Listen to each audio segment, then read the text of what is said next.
Thank you, Jennifer. And in Dr. Danny Lamb's absence, I've been given the privilege and the honour to thank Anat for what I think everyone would agree was a very interesting, carefully explained, level-headed address dealing with some tough issues, some very good questions about this particular situation. We're a long way away, but as Shireen put it well, we're still bombarded and very aware of what's happening, but still geographically, many of us have children, close family and friends living in Israel, and we worry. Children on programs, Shnat programs for the year, and we worry. So to have Anat explain as she did tonight to all of us what's going on and give us some perspective, I think was really a privilege.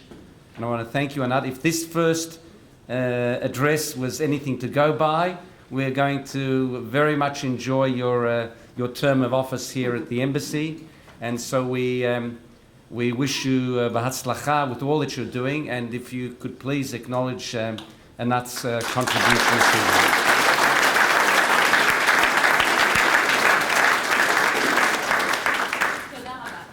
I've been asked to say a few things, if you like, as a corollary to this, because often people come, they listen, they get stirred up, but they don't necessarily know what to do with it. There's a lot of energy, there's anger, there's drive, sometimes inspiration, but do you just go home and bang the walls, or do you do something constructive with your reaction to the situation?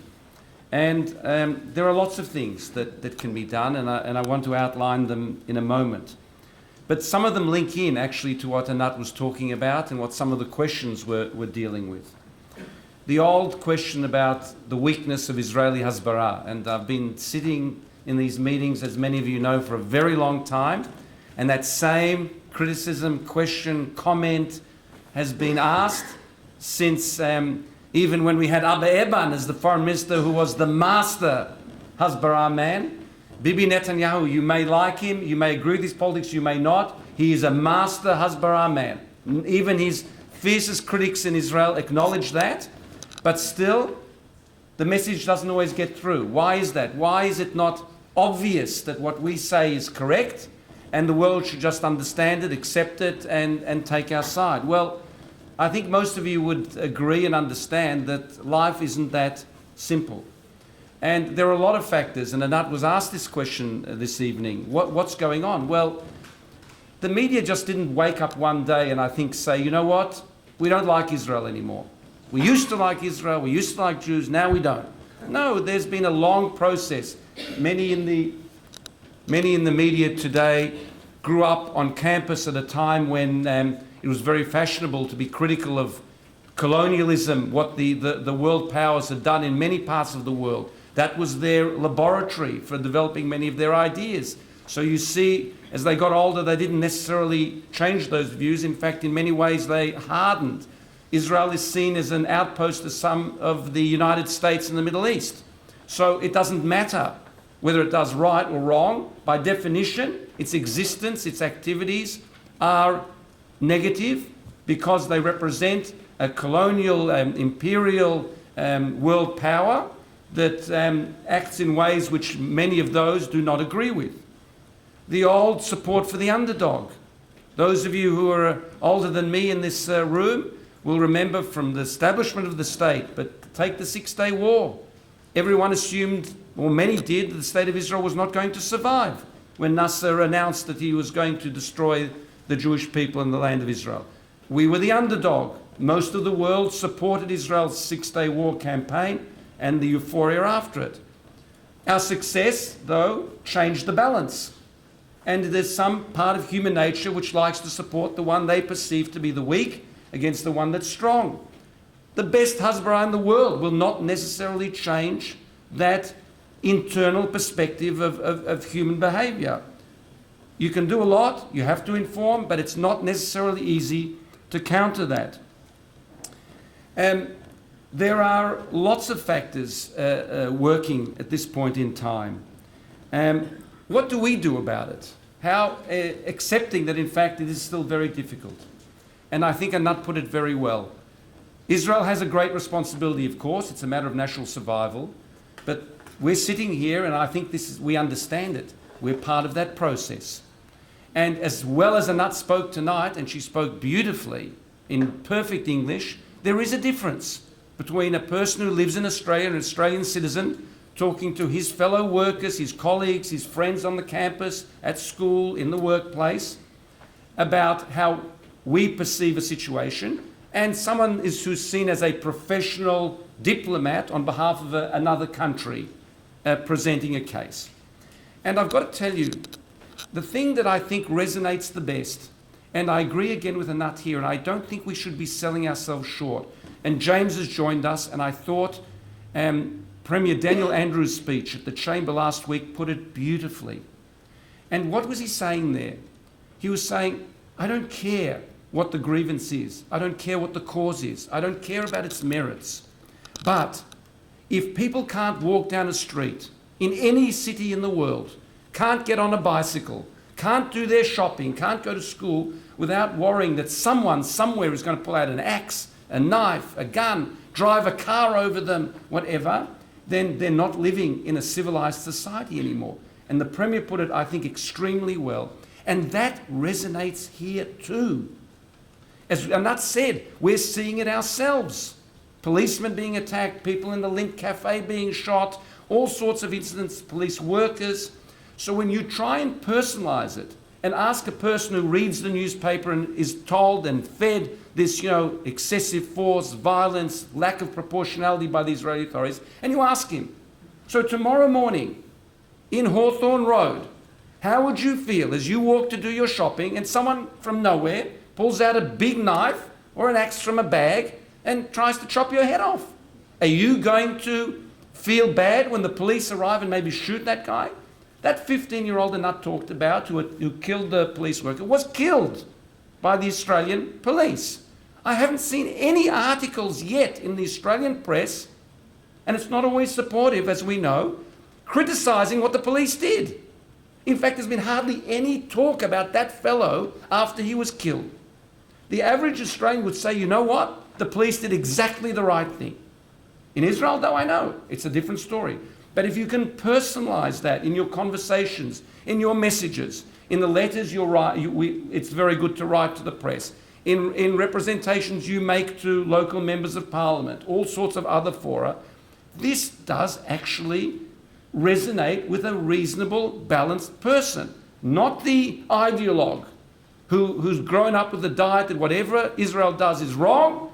You're not going to change his view. But as we know, in this country at least, it's not shared with every part of the world, I accept that, but in this country there are still very, very many people who do not necessarily reflexively accept that everything that Israel does is bad, and when they see and it's explained to them and they can identify with this type of terror, this type of fear on the street, they can see that it can be explained to them that what Israel does in many ways is appropriate and reasonable, and they're not war crimes.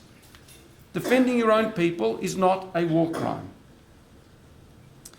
Now, we've all got very upset in the last few weeks about the media distortion, and Anat again raised a very, very important headline. The number of people that came to me over the Ruth Pollard piece a couple of weeks ago, which was a disaster and completely whitewashed one side of the whole conflict and talked about the asymmetry. Again, we face this all the time. Numbers keep coming out. 46 Palestinians have been killed, but only a few Israelis. By definition, that means Israel is excessive. We know the point. On that argument, the bombing of Dresden was also a war crime by the Allies. But that's not actually how international law works.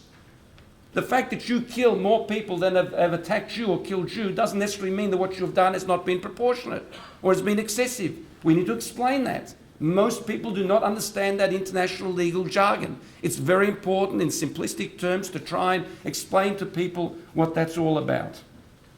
So we need, I think, to leave here, as we all often do, and go out into the trenches and keep spreading the message. And many people in this room are very good at it, and there's many others who are not here tonight who are good at it and who are doing it. So You need to arm yourself with information. That's very important. And after we finish tonight with the anthems, I think Emily's going to wait back and see if people want to volunteer their support, their ideas, have a discussion about some action plans. We're very happy and interested to hear what people's thoughts are. There are Hasbara groups operating, and they have for a long time in this community, and that may not know about that. There's one which is having an important workshop on Sunday, the Better Israel Advocacy Group at Hamerkaz Shelanu, which is the synagogue in Glen Huntley Road, 569 Glen Huntley Road, Elsternwick, opposite the park. This Sunday from 1 to 5 p.m, which will be practical skill training in the area of Hasbara. There's a very, very impressive lineup of presenters, and I know David and Haley are involved in it, the Southwicks, and there'll be people from the Zionist movement coming to that as well. Practical tachlis, where you can come along, arm yourself with some more information, get some ideas, give some input as well as to how we can even lift our Hasbara effort, because we need to lift it, it's true, and that is very important. I think the last thing I want to say was, and the question came from one of our younger members in the audience from the youth movements, and that was, incitement. And I'm not condoning it, but sometimes people do irrational or inappropriate or bad things when they feel something unfair is being done to them. That's a human reaction. It should not be condoned. And I want to emphasize something Anat said. I don't know if it resonated completely with everyone here, but when the price tag events were coming out and Israelis were retaliating to attacks by Palestinians against them in sometimes very bad ways, burning churches, the burning of the young Arab boy. Just know this for a fact. The Shin Bet, the Israeli security forces, have been extremely tough with those Jewish Israeli citizens. And I can tell you from first-hand experience, because I've been in contact with the mother of one of them, who has an Australian connection, whose boy is still sitting in detention. And she wants him out. It's actually a very sad story. But the message we sent to her is, you know what? He's going to have to live with that, because he actually has been mixing with the wrong people, and the Israeli authorities have been very, very tough about that situation. So I'm not apologizing. I think we can be proud, as Anat said, of what Israel's doing to try and prevent incitement on both sides. And so when we send messages out, when we write letters, when we blog, when we write articles, when we speak to our colleagues, as Anat did tonight beautifully, the temperature needs to stay down. We need to be, calm about it. We need to talk about respect for both sides' aspirations, legitimate aspirations, political dialogue, free speech, as Anat put it. I think those messages are very important to emphasize, but at the same time, make the point about why, when people are being stabbed or attacked in the street in Israel, the authorities and the government have not only a right, but an obligation to defend their citizens. That's a very, very important message. Just the last point. We have this year some 350 of our youngsters on Masa programs in Israel. And this is a plug for the youth movements. Many of them are on year programs. Some have come back because they're on half-yearly programs. If I told you tonight, I think the latest numbers I have, 4 out of over 300 came back to Australia once this situation started. Only 4.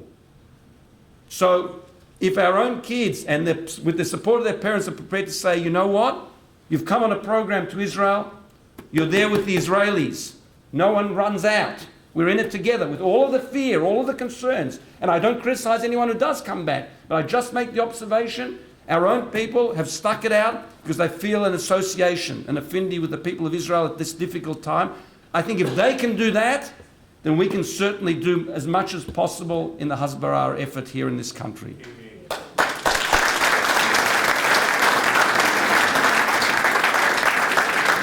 I think I've said more than enough.